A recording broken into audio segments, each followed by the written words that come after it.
Go South. That's the City of Banning Disaster Expo 2020. Saturday, April 4th from 10 a.m. to 2 p.m. at the Banning Community and Senior Center. The Inner Voice Show is a dialogue between the host and the listeners about their relationships. This show is not an attempt to assess, diagnose, or treat any mental health or illness condition. Please consult your physician, psychiatrist, or psychotherapist for personal matters.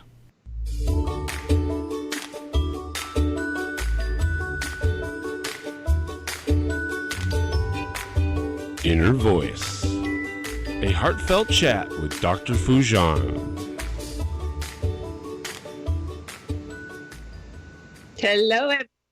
Welcome to the Inner Voice Show. I'm Dr. Foojan Zeine and have Sean in studio. Now, this is a show about what matters most in life. Our mind, our thoughts, feelings, actions, relationships, and our fulfillment in this beautiful journey of life. In this show, I will bring you the latest research about why people often make unrealistic plans that are doomed to fail. Then I'll speak to Dr. Paul Leslie. He's a psychotherapist and an author of several books in how to live a magical life. That's what we're going to talk about.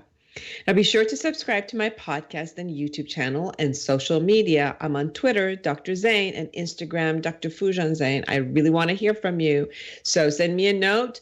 Send me a message, topics you want us to talk about. If you have questions that you want me to answer, and I've got good stuff for you. If you send it, then I will give you some prize, my CDs and things that I can probably offer you, like books and CDs. I have all of them available. So connect with me. We will be right back with the tip of the week.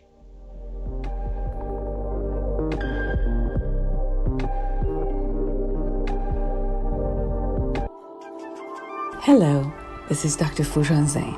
For all of you who are interested in changing something in your life, or shifting a new career, or bettering your intimate relationship, or, it's just time to take care of you, but you really don't have time to take off from your busy day, or you're just too far away from my Beverly Hills or San Clemente office. I have a great offer for you. I'm only offering this time-limited package to you. For online therapy, if you are living in the state of California, or online coaching wherever you live around the world. Now listen, a 10-week package with a $500 discount. Call me to schedule your appointment, 818-648-2140, 818-648-2140, or go to Foojan.com, Foojan.com for more information. It's time to take care of you, because you are worth it. This week, I've been working with the concept of having a very positive intention, which turns ugly as it gets delivered with the need to control or feeling of anger and rage or envy. I'm sure you've been witnessing that in the realm of politics, on television this past week. I've also seen it with people communicating ineffectively at work, with family, and in their intimate relationship. This happens usually when there are multiple processes at hand, all at the same time. Combining a solid and positive intention with a negative judgment and an unfulfilled expectation will create a volatile expression, which the receiver will not only not gain your love and caring and all the positive intentions, but instead will feel judged and violated. So when has it happened to you? Have you ever wanted to communicate something beautiful, and yet at the end of the conversation, you saw yourself angry and the other person could not wait to get away from you? Have you been the receiver of someone talking to you in an angry and judgmental tone while trying to tell you how much they care for you? How does that land on you? So I'm sure every parent has experienced combining love and anxiety and super amount of high expectations while they wanted to talk to their children about coming home earlier or doing their homework or becoming excellent in something, where it has turned out to be a shouting match instead of the child feeling the love and getting the point of the discussion as a positive concept. Now, Everyone in an intimate relationship or marriage has probably experienced combining love and fear of loss of rejection, resulting in their communication becoming a fight where information has been withheld in order not to hurt the other person, while each feels more separated, unfulfilled, and not heard. Or that they want to receive love but talk in a complaining tone and blame the other person for not fulfilling their expectation, resulting in the partner feeling shame, incompetent, and hopeless about ever getting acknowledged and retrieving more internally. It's so important to be aware of your internal process, distinguishing them between your intentions, your judgments, your fears, and expectation. When you know what your message is from each of these realms, knowing what it is that you expect, knowing what it is that you want, knowing what it is that you kind of like don't like, and there's your judgments, and what it is that you really, really intend to create at the end. Distinguishing between them, knowing them really, really helps. When you know what your message is from each of these realms, then you can communicate clearly, stating what your intentions are, owning your judgments and fears, and sharing your expectations and requests. Now, this way of clear communication will have a clear impact on the person you're trying to communicate. So, since they can also become aware of their own reactions or responses to each one of those areas that you're talking about. So, for example, you know when you want to tell your child something or you want to tell your mate something, and you love them, you want them to know you care for them, and at the end, you actually want to be listened to and cared for and connected to. But sometimes you're angry, and your anger and your own hurt and everything else shows up in the middle.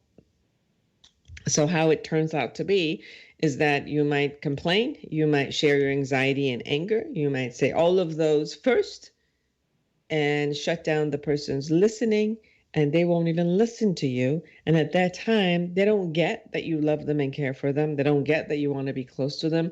And certainly at the end of it, they don't want to be close to you. So when you have experienced these things, it's important for you to know where that's coming from.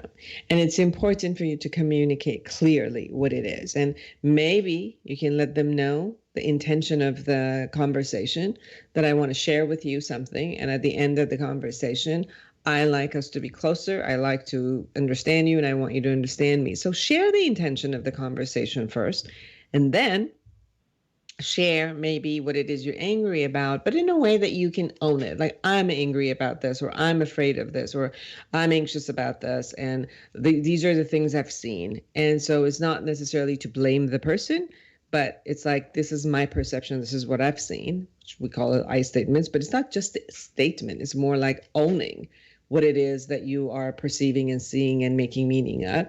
And then so you can say that. And then at the end, say what your request is. From here on, this is what I really like. So instead of just kind of like, going through the drag of complaining and telling them all the way they're bad and wrong and they should never do it again, maybe if we landed with an appropriate request, and they get the choice to be able to do it or not. But at least they won't be like suffocating under all of that blame and not having the ability to see you. And maybe if you say it that way, they also can own what part of it they maybe did wrong or unintentionally, and they can come through for you. So communicate clearly. No one really knows what's going on in that head of yours except you. And no one is really responsible in a way that you're communicating but you. So if you're not communicating clearly, guess what? You got to learn. You got to learn and put it out there clearly, because you want the return. You really would like people to hear you and also be able to give you what you want, especially closeness and friendship. All right? Talk to you soon about the latest research.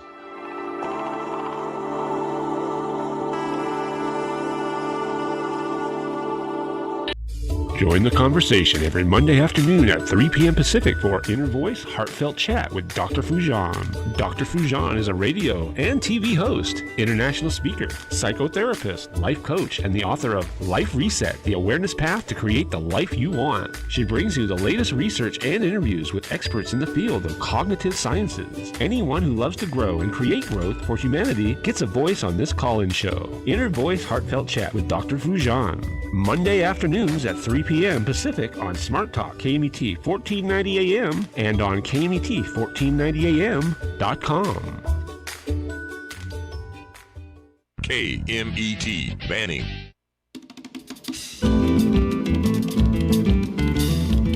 Here we are, everyone. Latest research. Research led by scientists at Queen Mary University of London has provided new insights into why people often make unrealistic plans that are doomed to fail. The study, published in journal Behavioral Brain Research, analyzed the complex relationship between reward and effort in achieving goals and identified two critical stages in the decision-making process. The researchers found that when people first decide what to do, they're motivated by rewards. However, once they begin to put plans into action, their focus turns to the difficulty of the effort they need to put in. I'm sure you've experienced that. They suggest the key to achievable aims is to consider the effort needed when deciding what to do, and then remembering to focus on the rewards once the time comes to put in the effort. To investigate the relationship between effort and reward, the research team designed experiments involving two different forms of effort, physical and mental. Physical effort was measured by the action of squeezing a joystick, whilst the ability for participants to solve simple mathematical equation tested mental effort. Study participants were presented with different options that combine either high or low effort with high or low financial reward and asked to select which one to pursue. The scientists found that when selecting options, participants were guided by the level of financial reward offered. But on execution of the task, their performance was determined by the actual amount of effort they needed to exert. The team observed that the results were similar for both the physical and mental effort-based experiments. Common sense suggests that the amount of effort we put into a task directly relates to the level of reward we expect in return. However, building psychological and economic evidence indicates that often high rewards are not enough to ensure people put in the effort they need to achieve their targets. They have found that there isn't a direct relationship between the amount of reward that is at stake and the amount of effort people actually put in. This is because when we make the choice about what effort to put in, we're motivated by the reward we expect to get back. But at the point in which we come to actually do what we had said we were going to do, we focus on the level of effort we have to actually put in, rather than the rewards we hoped we would get. If we're not careful, our plans can be informed by unrealistic expectations because we pay too much attention to the rewards. Then, when we face the reality of our choices, we realize the effort is too much, and then we just give up. For example, getting up early to exercise for a new healthy lifestyle might seem like a good choice when we decide on our New Year's resolution, but once your alarm goes off on a cold January morning, the rewards aren't enough to get you up and out of the bed. January morning, this happens every single day. The night before, I'm like, I'm getting up, going on the Peloton, I'm doing this. Every morning, I'm like, oh, do I really have to? I've been actually good for the week. I have to confess, I have actually been good for the week. But you can definitely sense where when it gets to the effort, when the rubber meets the road, is when we actually have to do it. We keep pushing it back, and it just doesn't seem like the reward is there. But so there's two ways based on this research to look at this. One is when we're actually setting up the goal to have some realistic concepts of what it takes to do that, and the effort that it takes to do that, and how we can build up to that effort, and as the reward really to us worth the effort that we're going to put in or not, and then put that as a goal. And then systematize the goal as we're going forward. So that's one of the concepts. The other concept that I'm hearing from them, which is helpful, is that right when it gets really difficult, when we're doing taking care of ourselves and wanting to do the effort, is constantly bring back the reward images and when we're going to get to, because that hopefully is going to motivate us pulling through and moving forward. So, all right, I hope that helped. So I'm excited to have Dr. Paul Leslie with us. She is a psychotherapist, researcher, trainer, and author in Aiken, South Carolina. He specializes in resource-directed approaches to working with individuals and families. Paul is a licensed therapist in the state of Georgia and South Carolina and a national board-certified fellow in hypnotherapy. He has a doctorate in counseling psychology and is presently the coordinator of the psychology program at Aiken Technical College. He has authored 6 books, including Potential, Not Pathology, Helping Your Clients Transform Using Ericksonian Psychotherapy and the Art of Creating a Magical Session, Key Elements for Transformative Psychotherapy, The Year of Living Magically, Practical Ways to Create a Life of Spirit, Wonder, and Connection, and Low Country Shamanism. So Paul is a popular trainer of mental health professionals in the areas of solution-based therapies, Ericksonian hypnosis, and creative therapy applications. And you can find him on drpaulleslie.com. Don't go anywhere. We'll be right back with Dr. Paul Leslie.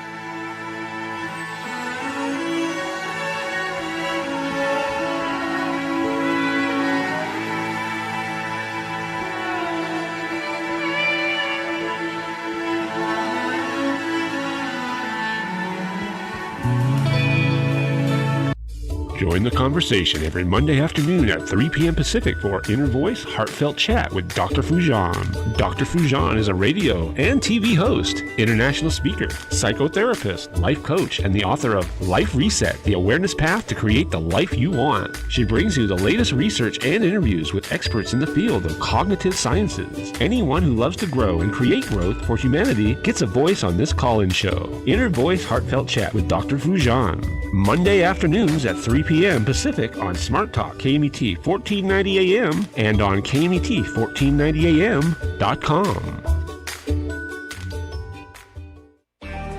Have you ever wished you could just wake up one day, reach across your nightstand, and hit the life reset button? Let's face it, the struggles and frustrations of everyday life leave millions of women and men around the globe yearning for a new way. And the new way is right here in Life Reset, the awareness integration path to create the life you want by Dr. Foojan Zeine. You can get it now at Foojan.com or Amazon.com.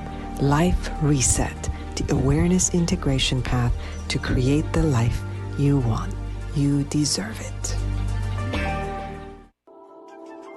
Hello, this is Dr. Foojan Zeine. For all of you who are interested in changing something in your life, or shifting a new career, or bettering your intimate relationship, or, it's just time to take care of you. But you really don't have time to take off from your busy day, or you're just too far away from my Beverly Hills or San Clemente office. I have a great offer for you. I'm only offering this time-limited package to you for online therapy, if you are living in the state of California, or online coaching wherever you live around the world. Now listen, a 10-week package with a $500 discount. Call me to schedule your appointment, 818-648-2140, 818-648-2140, or go to Foojan.com, Foojan.com for more information. It's time to take care of you because you are worth it. Welcome back, everyone, to the Inner Voice Show. I'm Dr. Foojan Zeine, and excited to have Dr. Paul Leslie with me. Hello. Hi, it's good to talk to you again, my friend. Yes, we met at the Ericksonian Congress in Arizona, and it's a pleasure to have you here. And I know you're from South Carolina. I was just telling Paul that I thought that my experience of going to South Carolina, I was there for, I think, for an AMFT conference. And everybody that I came across on the street, they would actually look at you in your eyes and say hello. And I had not had that experience anywhere else. Well, I'm glad that happened. We work hard down here to be at least polite, if nothing else. So. And I was told off in the most polite way because I was driving, and obviously I'm driving in a state that I don't know, anything about. So obviously, without me knowing, I pushed a car to the side because I didn't see them, and I guess I crossed them in front of them. So at a light, this woman honks, and I turn down the window, and she's very beautiful smile. She says, "Hello, I just wanted to let you know that if you ever wanted to come to my lane, please let me know before." And I said, I think I just got told off the most beautiful way. Yeah. So that's what I call the Southern hospitality. Indeed. Very, very sweet. Yes. How are you doing there? I'm doing well. We're enjoying our days and our evenings as the seasons trick us time and time again. We had 2 days ago it was 23 degrees, then it was 70 degrees, and now it's debatable. So, but it's nice. It's a wonderful time of year, and it's great to be talking with you again. So you're getting surprised every day by the weather. Yes, indeed. Every day is a surprise. I know that you the word magic is all over your books. Because when I was going through the 6 books that you've written, one of them as a therapist is how to create magic in the session, and I was going through your book. The other one that I also found is the year of living magically, so practical ways to create a life of spirit and wonder and connection. So tell me what the word magic means to you, since you keep coming to this word and utilizing it, whether it's for yourself or for your clients. Yeah. Well, for me, magic is the way I'm using it is another way to say it would be enchantment, a feeling of enchantment, a feeling that you're connected with something out of the ordinary. I think the neuroscientist Bruce Hood calls it a super sense, that there's more going on than meets the eye, but in a good way. It is. I think it's just a way to not just connect with the world, but to connect with ourselves, to allow ourselves to kind of be more authentic, to who we are, but yet open ourselves up to possibilities we hadn't thought of, interactions that we never dreamed we'd have. All these kind of things, I think, are magical. And when one lives magically, it's like giving ourselves permission to connect to this invisible grid, if you will, that connects all of us. Because I think everybody, no matter where they're from, what part of the world they're from, they want to be a little happier, a little more connected, and to live their life on their terms. And when we give ourselves permission to do that, indirectly, we give others permission to do that for themselves. And we can create these interactions, whether it's in a therapy room or just out on the street. Maybe when you run into somebody's lane, they're really polite to you, and that could be a magical moment. It's all how you see it.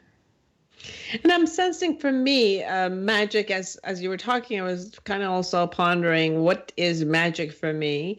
And I've noticed there's a lot of what you said, connection, and the a joy that shows up with that connection.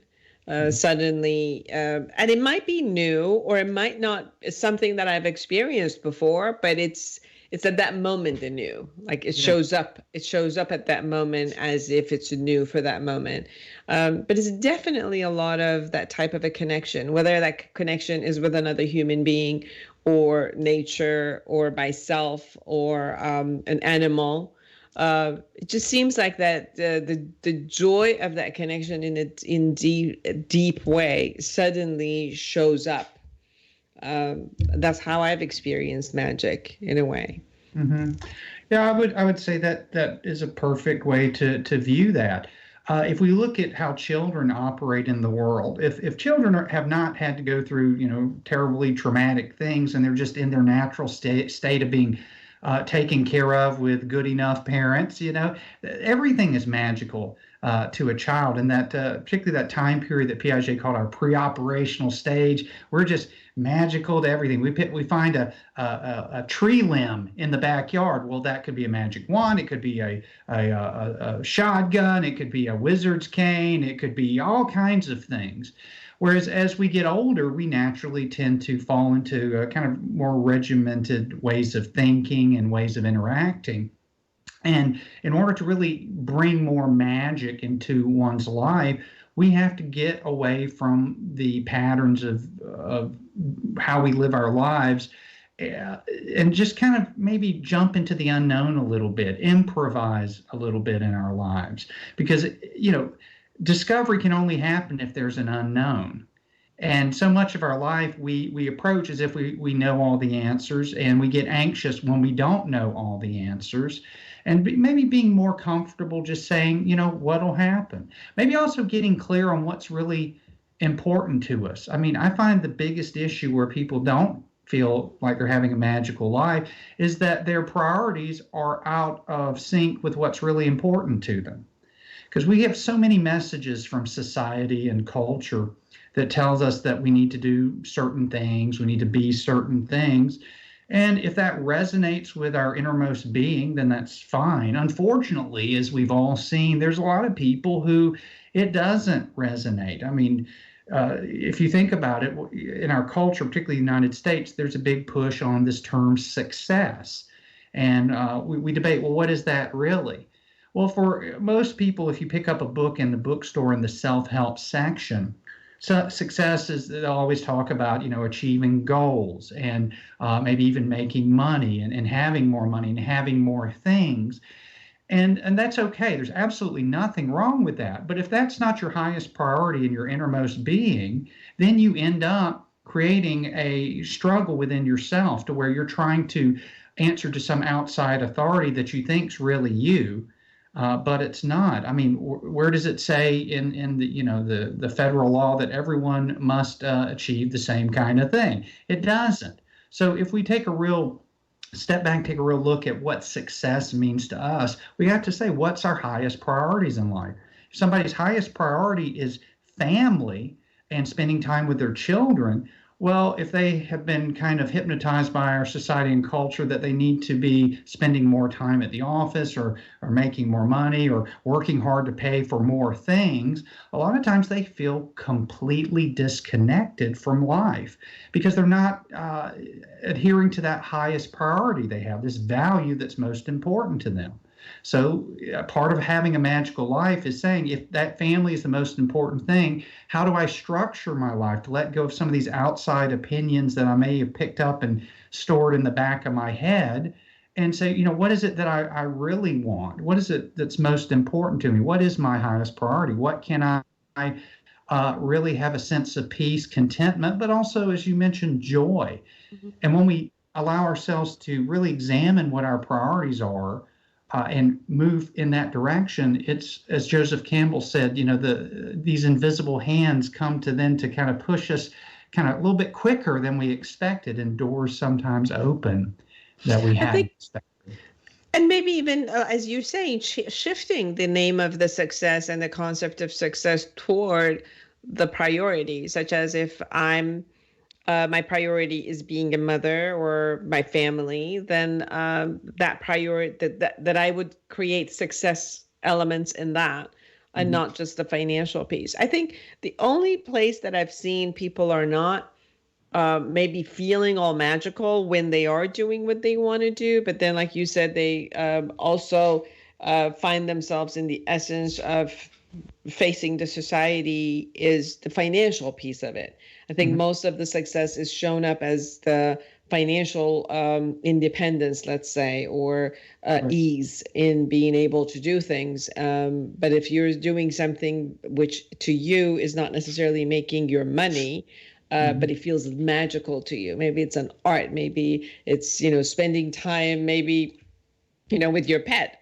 But if it's not making the money, then suddenly it goes away from the realm of the success. and to bring success into it, but also kind of like master the game of your life so that it's efficient and it takes care of you so that you get to enjoy anything that you want to enjoy. Right. Yeah, one of my mentors told me years ago, pick the 5 top priorities you have in your life. Really investigate, make sure they're really yours, not someone else's, and then find a way to delegate or eliminate all the rest. And that was something that sounds really, common sense, but years ago I didn't have that. I was trying to do everything myself. I mean, I kind of brought up that way in a good way, self-reliance and all of this. And what had happened, real briefly, is several years ago, my wife at the time just decided she wasn't happy and just decided she was going to leave. And it's not a situation I liked. And, wife and children kind of exited. And I was left with all of this struggle and working on all these things, trying to do all these things. And I had to sit and say, okay, if that is no longer there, that this struggle that I've been doing, what else do I have? And then that clicked in my head. Well, what are my priorities? And I realized my priorities were never really in line as well as they could have been. So I said, okay, let's sit down and write these out and just really get in touch with them. So teaching, speaking, writing, doing therapy. Those are some of my top 5 priorities. So when I decided that was what I was going to do, I figured out, well, how's a way I could just delegate things to other people? I stopped cutting my grass. I used to cut my grass. I mean, it sounds like a minor thing, but for me, takes time. Yeah, exactly. An hour of doing my highest priority, I could give money to somebody whose highest priority is to cut grass. My lawn guy was absolutely over the moon. He loved getting up at 4:30 in the morning to go around and start doing yards. To me, that sounds horrible. Yes, and they do it much better than we do anyway. Yeah, absolutely. So when I started to align my life around those highest priorities, I started finding that a lot of the nonsense that I had been taught, or I'll take responsibility that I had accepted about what's important to me and what I needed, it got really remarkable how I actually gave up a side job I had and lost a substantial amount of yearly income. And I found that I was actually doing okay. I wasn't rich, but my success, my inner success, allowed me to have more of a magical existence. I could do things that inspired me. And what happened is, in time, the more I did those things that inspired me, the more energy I had for those. It's like those gaps in the financial arena, the personal arena, they slowly started getting filled. And then using that term magical opportunities started happening. I started just talking to people, meeting people, connecting people online, all these kind of things that almost kind of those invisible hands which pushed me further toward being more authentically me, which I think is the core of knowing ourselves, is where that magic comes from. And I agree with you that every one of us knows, if we really sat down, and I've worked with people who are saying, I don't know what I'm passionate about. And I think we don't know what we're passionate about when we've been filled with the other ideas based on our parents or society, that you shouldn't be exploring what's really for you, and you should just be exploring what the society tells you, and that's what you should go. And maybe looking at what the society tells you just doesn't hold it for you. But when you really go in, you get what it is that you're excited about. And what I'm hearing from you is like honoring those and turning your life so that you could definitely put them as a priority. And when you put them as a priority, then kind of like magic begins, because you are completely zoomed into those aspects of what makes you shine. And what makes your soul dance, and shine. And when you do that, then you are a better person, in a sense, for everyone around you, for, your family members, for your friends, for the community. It's much easier to be with people who are, kind of like living the magic and exuberating the magic. Mm-hmm. They actually are addictive to be around, because you get, that they are into something that they really, really love. Mm-hmm. Yeah, and I think we often hear that term charisma, for people. Oh, Yeah. she's so charismatic. And there's charisma can be a put on thing, like an actor and an actress has to exude a type of charisma when they're in their role. But I found a lot of natural charisma, what I call quiet charisma, is I think we're all just naturally drawn to people who have a sense of contentment in themselves and feel that they are doing what they're supposed to be doing, whether it's job wise or hobby wise or relationally. They have this ability to kind of go with the flow of nature. You see, Western outlook doesn't really value being in line with nature. It tends to want to dominate nature. We want to say where man conquers nature. But we find when we see that nature has seasons, but so do human beings have seasons. I'm entering into I'm in here in midlife. And so, and one part of me is like, oh my God, what happened? Something disappeared, not just the back of my hair on the back of my head. Where did life go? But then it's like, well, there's beautiful things that come out in fall. And so when we are in line with that, knowing that we will eventually end and then go back to the earth and then become this process of renewal. And it's like life in general. Our phases of our life ends. They feel like death. I mentioned divorce or loss of a job. They can feel like the end. But if we look at this we're mentioning magic, but like alchemy, all these great alchemists in the Middle Ages were trying to create gold. If we look at that as I think Carl Jung did as a metaphor, that our life is old life is slowly dying. And when we allow that life to die so that something can be reborn, that we are more in line and understanding of our true priorities and who we are. We're constantly in this state of creation, destruction. And when we align ourselves with how nature flows, instead of trying to conquer our lives or conquer Mother Nature, it's like that old song when I was a kid, row, row, row your boat gently down the stream. Yes. And I think there's a lot of wisdom there. First of all, the line is row, row, row your boat. Don't row my boat. Don't row the neighbor's boat, your sister's boat, your boss's boat. But then it's like when we find that flow in life, when we're really lined up with our priorities, that's when the magic happens. And it is a flow.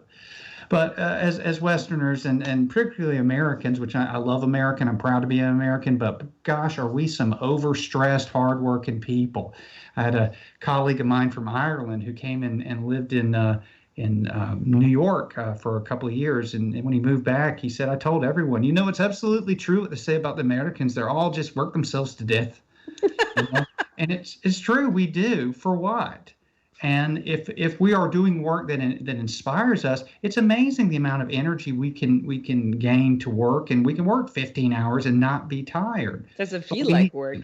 Yeah, exactly. But we need to be understanding where's our priority, because if we're doing work that we don't feel a sense of connection, that there's no meaning, there's no magic to, then if we're just for the time being stuck doing that, we need to find that meaning, magic, and priority in other areas of our life. So keep the day job, nothing wrong with that, but where can you live a magical life outside of work? Maybe it's more with your family. Maybe it's more doing research in an area you're inspired by. But we have to be clear on what those are. So when you look at, I'm sure you work with your clients that they get bogged down in a system that they've created in their head. And when I was looking at your book about, which is geared towards the therapist and teaching the therapist, but it was more like look at the framing that we look at from a window that all of us look at life, and we get caught into that frame. Right. And we forget what magic looks like. Mm-hmm. And sometimes even when we have kids and watch them create anything, magic out of anything, we even might call it like, oh, this is silly. You just don't know when you grow up, you have to deal with all of the issues that are at hand. And somehow we put maybe play and fun and ease into stuff in one realm, which would be called magic. And then the rest of life is work, serious stuff, having to pay bills and having to deal with issues. And somehow we kind of like separate these two, put them in different categories. And it's like, I have to work 15 hours a day, suffer through it all and do everything. And then if I have time, I'll have play. And once in a while, I might get lucky to have some magic. So it's like how to incorporate those concepts and, get the frame a little bit larger, which it actually has all of them together and an encompassing life of magic at anything, even if you're paying bills. Right. Can you create magic out of that? Yeah, I think let's use the kind of a magical term or a phrase. Somebody's put a spell on you. So the spell is either been society, culture, but most of the time it's ourselves. And when we put a spell on ourselves, what we've done is we've created a category of our experience. And when we have a spell, it's usually of limitations. Now, the only way to break a spell is to do something totally different. So if somebody has a spell that they can't do a certain thing that they want to do, a therapist will try to, okay, let's work on your thoughts. What are your beliefs about this, which is great. Okay, well, how can we like maybe gradually ease you into doing whatever it is, so you don't get too overwhelmed. And that's wonderful stuff. But at the same time, what if you or anyone who finds themselves, and we all do inside these frames, just did something radically different to change a pattern? So, for example, if somebody is every day is a drudgery at work, what if they said, I'm going to have a little more magic in my life? You know what I'm going to do? I'm going to actually create a spell that no one else knows. And in my desk drawer, I'm going to have a little doll that's not a voodoo doll of the boss, but maybe it's a doll that represents my new life that I want to live. And make it fun, make it silly, and breaking a little bit of these patterns. Because reality is pretty flexible, I'm finding, the older I get. And this invisible filter that we see the world through is really these kind of categories that we've set up for ourselves. I can't tell you how many times, and I know you have heard this too, where a client or friend or somebody says, well, I could never do that. Mm-hmm. And what we find is if it's not against the laws of nature like gravity, yeah, we could do all kinds of things. It's like I had a lady tell me one time that she wanted to start this little business. It was a dream of hers. And she said, I just can't do that. I've got to come up with, I'll just say it's $10,000. And we conjectured that what if somebody kidnapped her daughter? And she had to come up with $10,000 or her daughter would be killed. She said, well, I would come up with that money pretty quick. I said, so this is really a frame that you've set up for yourself of how you see the world, that something unexpected has come in and now suddenly you're able to do, this kind of thing. So it's almost like she could have found the money magically rather than, this hypnosis of limitation that she had set up and created the spell that she was under. And that doesn't even have to be a lot. I remember talking to someone where they were very harsh in their way of speaking to their husband and to their children. And I get it. And we talked about where does it show up? And it was like a multi-generational conversation that she had heard her own mother talk to her that way. And, everybody in her family talked that way. So it just kind of like ingrained. Mm-hmm. So as easy as putting this into a very like respectful wordings, can you say the same thing in this way?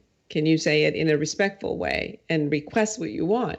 And she looked at me and she said, I can't do that. That's just too weird. Mm-hmm. So we're talking closing ourselves in so much that even things that we know and we've been doing, like conversing, using words and all of that, but you just change the dynamic of it. And for us who are very closed system, mm-hmm. and not opening ourselves to anything new, we'll probably shut down and think we can't do it. Right. And most of the time in that type of rigidity, magic has no place, like mm-hmm. joy has no place. Because like you said, everything is known. And then we might go into a short-term joy of maybe if I eat, this good cheesecake, maybe I'll have mm-hmm. joy a little bit. But we keep going back to the same concept, but then we stay in this closed system that we can't get out.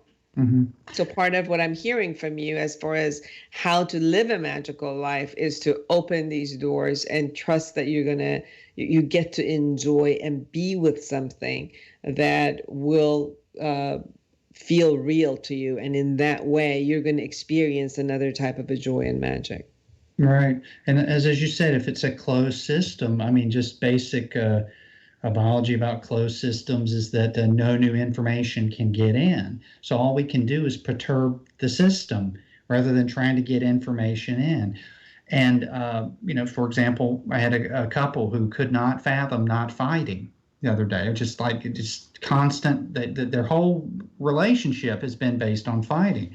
So just having them do things instead of stop fighting, that they could only fight in the bathroom if the husband had taken all his clothes and laid in the tub and the wife had to sit on the toilet with her clothes on. That's the only place they could fight. So we didn't alter the information. Really, it's just we kind of perturbed the system. And it's amazing how quickly they were able to find a way to stop arguing so much. So we've broken the spell. So we just need to figure out first how we've, what spells we've been under, how we got under them, and then to do little things to break the pattern. So sometime in your day, do something unexpected, something that you don't expect. Magic happens when we're surprised. It's not when, as we've been talking about, it's the same old thing.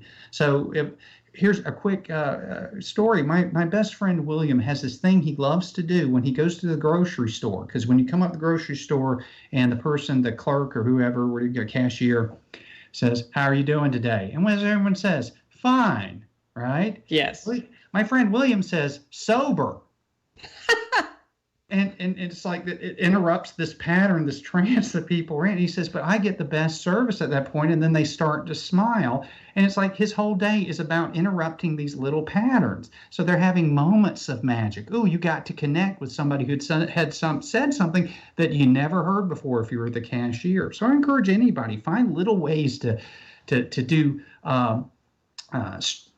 fun, safe, but strange things, because that's where you find out, what you're made of. You say, okay, I've never done it this way, but why not? Let's play with it a little bit.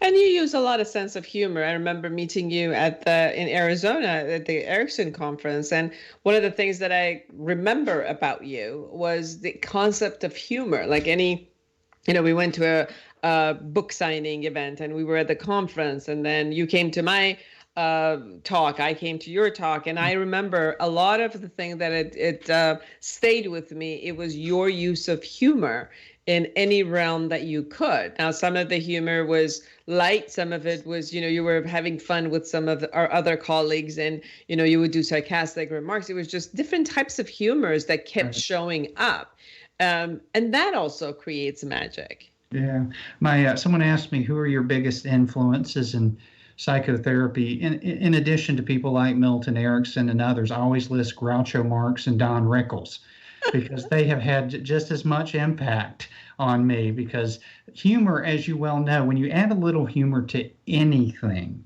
it changes. It's like you have this wonderful recipe, and when you add or subtract something, it changes the recipe. So when you add humor to anything, it just makes it better. It's like the whipped topping on, I have 3 different pies or cakes. It doesn't matter, because it's good with most everything, as long as it's respectful and all of that. Right. But yeah, humor to me is the gateway to living my magic. I love being funny. I love hearing people who are funny. And I think that so many of the dark times in my life, it's been humor that's helped me. And just getting my clients to sometimes just laugh at little absurdities of life, because life is incredibly absurd. I remember the great comedian Red Skelton said one time, "Don't worry about this, because none of us are getting out of this thing alive anyway." That's true. And I found that basically it's much easier for me to listen to the news through the late night TV hosts, because when I just listen to the news, I feel frightened. It's like, the world is coming to the end. And then you hear it through the late night comedians. And it just takes another way, which is we've been here before. History is going to repeat itself. We're just going to go through this and past this, and we'll all survive it somehow, and or we don't, and we're done. Yeah. And then that's another magic that shows up. But putting this lens of humor into things, it doesn't mean that we're minimizing it or taking it lightly. It just means, like you said, you should put a nice whipped cream on top, and that's what makes it fun. Right. What else is magic? How do you create magic all day for yourself? I just think, again, if you've aligned yourself with what's really important to you, this thing happens automatically. I found that the more we release our stress about accumulation of things, again, this is kind of more of a Western culture. It's like we've only become successful unless we've accumulated a lot of stuff. Just seeing how much you really need, and are you accumulating what's really important to you? You may want to have, several wonderful, beautiful cars, and that's fine and wonderful as long as you want it. So if you're putting your energy and time in accumulating things that aren't important to you, you're not going to feel very magical. Maybe for me, what's magical to me is going to an old bookshop and going through and blowing off the dust and finding just one old book for $1.50 that I can take home and I get something out of. That's a magical experience. But everybody's different. Some people it's holding their baby. Some people it's making a nice cupcake. Whatever. I think for me, it has been slowing down for a minute to really just connect with another human being, whether it's my husband or it's one of my clients or one of my friends. Because I think that even relatedness, sometimes it just goes into those structures. I come in, I do what I got to do, I have the conversations I got to have, and then I'm done with that conversation. Mm-hmm. And it's not, even the communication or the relatedness sometimes becomes the chore of it versus the connection of it. And I've really found that magic to be in that certain connection when I'm with people. So it's like I yearn for that connection throughout the day. And every time I create it, then magic happens kind of like that. Yeah. 1 minute before Sean tells us we're done, something that we haven't talked about and you really, really want our listeners to know about you. Other than my incredible good looks and modesty, I would say I have some wonderful books that I worked really hard on. I think some folks, whether they're therapists or not, may enjoy them. And please check out my website, drpaulleslie.com, DRPAULLESLIE. And thank you for bringing magic, because every week you bring magic to your listeners, and I appreciate what you do to make the world a better place. Thank you. And thank you for being on the show and bringing your magic to the show. And I hope to get to see you again at one of these conferences. So it's been a pleasure to have you in my show. Oh, it's a delight, my friend. Always a pleasure. Thank you. And for everyone out there, create an amazing life for yourself and everyone around you. You deserve it. And we'll see you next week right here. Take care.